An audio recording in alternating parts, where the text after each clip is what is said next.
How to create a Discord server invite link. Hello everyone, my name is Smile, and in this video I'm going to show you how you can create a Discord server invite link.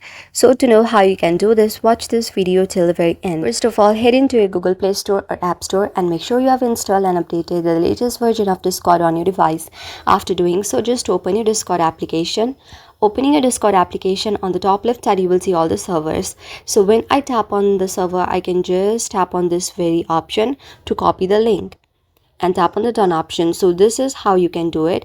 But to create the link of the server that already existed, just tap on that very server. After that, just tap on this very server for a very long time and tap on more options here. After tapping on the more options, tap on the invite section right here. After tapping on the invite section, you can simply copy the link as well and also share it to the other platforms. That's how you invite with the already made server, and also you can make your own server and invite the link as well. Hope you like the video. If you like the video, then please do hit the thumbs up and subscribe button and also comment in the comment section below. Thank you for watching.